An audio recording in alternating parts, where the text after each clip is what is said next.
बिस्मिल्लाहिर्रहमानिर्रहीम।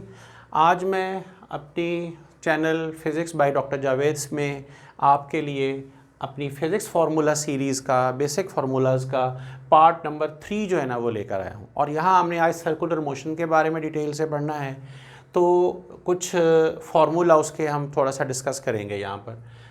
S is equal to r theta, V is equal to r omega, A is equal to r alpha. इसका जो scalar form है वो सब की वो ये लिखी हुई है। नीचे मैंने इसकी वेक्टोरियल फॉर्म जो है ना वो मेंशन की है, थीटा क्रॉस आर से, ओमेगा क्रॉस आर से और अल्फ़ा क्रॉस आर से। तो क्रॉस साइन जहाँ भी आएगा इसका मतलब होगा रोटेशन। जिस भी इक्वेशन में आप क्रॉस साइन देखेंगे इसका मतलब होगा कि उस इक्वेशन में कुछ रोटेशन जो है वो मौजूद है। इसके बाद हमारे पास हैं कुछ सेंटीमीटर फोर्स के फॉर्मूले, जिसके 6 फॉर्मूले मैंने यहाँ पर बनाए हैं। पहला फार्मूला ये है जी mv square over r. Secondly हम उसे एम आर ओमेगा स्क्वायर भी लिखते हैं। थर्ड में अगर ओमेगा की वैल्यू पुट करती है तो force, centimetre force in terms of time period भी आ जाएगी। फोर्थ फार्मूला में मैंने सेंटीमीटर फोर्स के फार्मूले को फ्रीक्वेंसी की टर्म्स में भी लिखा है। और अगर हम ये कुछ थोड़ा सा प्रोसेस करें तो हमें पांचवा फार्मूला यहाँ पर मिलता है काइनेटिक एनर्जी की टर्म्स में, और फिर सेंटीमीटर फोर्स को मोमेंटम की फॉर्म में भी यहाँ हम लिख सकते हैं।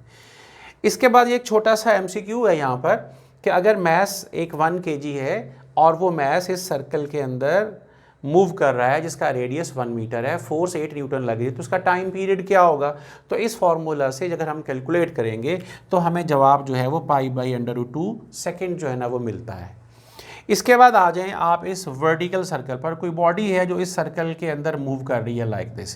किसी एक पॉइंट पर वो यहाँ पर मौजूद है, इस पॉइंट P पर उसका जो वेट है वो डाउनवर्ड एक्ट कर रहा है, एंगल वो यहाँ इतना बना रही है।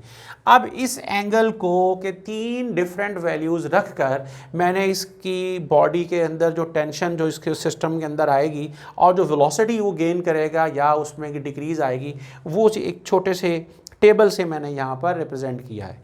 ये जो फार्मूला यहाँ लिखा गया है ये टेंशन का है, और इसमें एंगल थीटा की वैल्यू को चेंज करके हम टेंशन के डिफरेंट वैल्यूज़ ले लेते हैं। इसी तरह जो टेंजेंशियल वेलोसिटी है उसे भी हम एंगल थीटा की वैल्यूज़ को चेंज करके उसकी भी डिफरेंट वैल्यूज़ ले सकते हैं। फॉर एग्जांपल अगर हम थीटा को यहाँ 0 पुट करें तो वेलोसिटी हमारे पास √5gr आएगी और ये बॉटम के ऊपर होगी, और वहाँ टेंशन भी सबसे ज़्यादा है 6 mg है, और फिर यानी ये यहाँ पर होगी।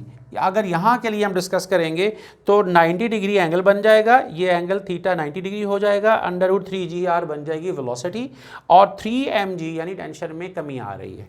और अगर हम इस पॉइंट के लिए इसको डिस्कस करें तो यहाँ पर ये एंगल जो होगा सारा ये 180 डिग्री चूँकि बनता है सारा, लिहाजा यहाँ टेंशन 0 हो जाती है at the very upper part और अपर पॉइंट के ऊपर, और जो वेलोसिटी है वो यहाँ पर वो मिनिमम हो जाती है, वो √gr हो जाएगी।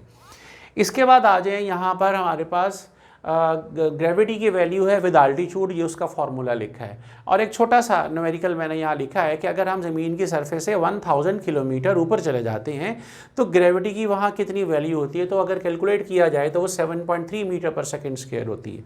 इसके अकॉर्डिंगली आप अपने MCQs को खुद से डील कर सकते हैं। उसके बाद आगे मैंने 4 वैल्यूज़ लिखी हैं ग्रेविटीज़ की, कि सन की ग्रेविटी जो है वो 274.2 मीटर पर सेकेंड स्क्वायर होती है, मून के लिए वो 1.62 मीटर पर सेकेंड है स्क्वायर है, और मार्स जो है उसके लिए 3.73 मीटर पर सेकेंड स्क्वायर है, और जुपिटर के लिए वैल्यू जो है वो 25.94 मीटर पर सेकेंड स्क्वायर ये उसकी वैल्यू है। अब इसके बाद हमारे पास जो चीज़ है वो यहाँ के एक हुप या डिस्क, सॉलिड स्फीयर या होलो स्फीयर इस प्लेन से वो नीचे की तरफ आ रहा हो, तो हमें उसका मोमेंट ऑफ इनर्शिया और उसके अंदर कांस्टेंट की वैल्यू, उसकी रोटेशनल काइनेटिक एनर्जी की वैल्यू, उसकी ट्रांसलेशनल काइनेटिक एनर्जी की वैल्यू, और इन दोनों वैल्यूज़ के अंदर रेशो क्या आ रही है, यहाँ टोटल एनर्जी है और यहाँ पर उनकी वेलोसिटी है, टेंजेंशियल वेलोसिटी है, जो यहाँ पर एक कंपैरिजन करके दिया गया है। आपको इसके अंदर 1 2 3 4 और इधर कितने हैं 1 2 3 4 5 6 7 8 9, तो ये 45 MCQs आपके बनते हैं। यानी इस टेबल के अंदर समराइज़ कर दिया है मैंने बड़ी अच्छी तरह से कि हुप का moment of inertia mr square, disc के लिए 1/2 mr स्क्वायर, सॉलिड स्फीयर के लिए 2/5 mr स्क्वायर, और हॉलो स्फीयर के लिए 2/3 mr स्क्वायर लिया जाता है। कांस्टेंट यहाँ पर 1 है, यहाँ कांस्टेंट 1 है, यहाँ कांस्टेंट 1/2, इधर 2/5, यहाँ 2/3। यहाँ जो काइनेटिक एनर्जी रोटेशनल आती है वो हाफ mv² है, 1/4 mv², 1/5 और ये 1/3 mv² आती है। काइनेटिक एनर्जी ट्रांसलेशनल सबके लिए सेम होती है। अगर हम इनकी रेशो आपस के निकालें तो ये रेशोज आपके सामने आती हैं। टोटल एनर्जी अगर मैं इन दोनों को ऐड कर लूँ तो मेरे पास टोटल एनर्जी की वैल्यू ये आएगी, और ऊपर से नीचे आते हुए जो टेंजेंशियल वेलोसिटी इनकी आएगी वो इस तरीके से हासिल हो सकती है। फाइनली हम आ जाते हैं रियल एंड अपरेंट वेट के पास। तो रियल एंड अपरेंट वेट में आपको पता है कि 4 केसेस थे, लेकिन हम रियल वेट को पहले डिफाइन कर लें कि रियल वेट एक ऐसा वेट होता है जिसे हम इनर्शियल फ्रेम ऑफ रेफरेंस में मेजर करें तो वो वेट रियल वेट कहलाएगा। और अगर हम उसे non inertial frame of reference में मेजर करेंगे तो वेट जो हमारे पास आएगा वो अपरेंट वेट कहलाएगा। तो पहले केस में एक्सेलरेशन 0 होता है। उसकी 2 सूरतें हैं, या तो वेलोसिटी ना हो या फिर वेलोसिटी कांस्टेंट हो। यानी अगर आप लिफ्ट में मौजूद हैं तो लिफ्ट या तो खड़ी हुई हो, और अगर ऊपर भी जा रही है या नीचे भी आ रही है तो कांस्टेंट वेलोसिटी से आ जाए तो एक्सेलरेशन 0 कंसीडर किया जाता है। उस सूरत में टेंशन और वेट जो है ना वो इक्वल हो जाते हैं। और यहाँ अगर मैं लिखूँ कि टेंशन ओवर वेट की वैल्यू तो वो कितनी आ जाती है 1। अब बाकी केसेस में भी हमने टेंशन और वेट की वैल्यू को हमने देखना है। एक्सेलेरेशन यहाँ अपवर्ड का निशान, इसका सिंबल ये जाहिर करता है कि लिफ्ट इज़ मूविंग अपवर्ड, और वहाँ जाहिर है कि एक्सेलेरेशन हमारा सिस्टम का ग्रेविटी से थोड़ा होगा। तो टेंशन बाय वेट यानी ये रेशो जो है वो इस तरह से हासिल होगी। थर्ड केस के अंदर अगर वो लिफ्ट जो है वो नीचे आ रही है तो फिर टेंशन और वेट की रेशो जो है वो इस तरह से हासिल होगी। फ्री फॉल केस के अंदर टेंशन जाहिर है कि हमारे पास नहीं होती उसके अंदर, तो ये चौथा केस था। और यहाँ आर्टिफिशियल ग्रेविटी का फॉर्मूला है जो मैंने टाइम पीरियड भी उसका लिखा है, फ्रीक्वेंसी भी लिखी है, और यहाँ पर जो फॉर्मूला यहाँ पर मैंने जो यहाँ पर थोड़ा सा आपको सिंपल नज़र आ रहा है, मैंने वो इस जी को इस पाई से काट दिया है।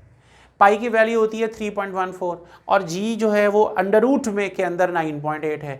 तो अंडर रूट 9.8 को अगर मैं थोड़ा सा इसको करूँगा तो वो पाई से मैं काट सकता हूँ ये कैलकुलेशन से। तो यहाँ मेरे पास 1/2 अंडर रूट आर सिंपल होकर फॉर्मूला आ जाता है। यानी जो फ्रीक्वेंसी है आर्टिफिशियल ग्रेविटी के लिए वो रेडियस ऑफ द जो स्पेस लैब है हमारी या जो स्पेस स्टेशन है उसके ऊपर डिपेंड कर रही है। तो टाइम पीरियड वहाँ से अगर मैं आर को पुट करूँ, अपना ज़मीन का रेडियस पुट करूँ, तो हमारा टाइम पीरियड जो है वो 1600 सेकंड जो है ना वो निकलता है।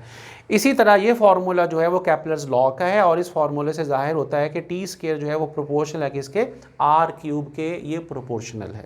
तो ये था हमारा पार्ट नंबर 3। अब पार्ट नंबर 4 तक के लिए मुझे इजाज़त दें। मेरा नाम डॉक्टर मोहम्मद जावेद अफजल है और मैं फिर पार्ट 4 आपके साथ हमने लेकर आऊँगा। बहुत शुक्रिया। अल्लाह हाफ़िज़।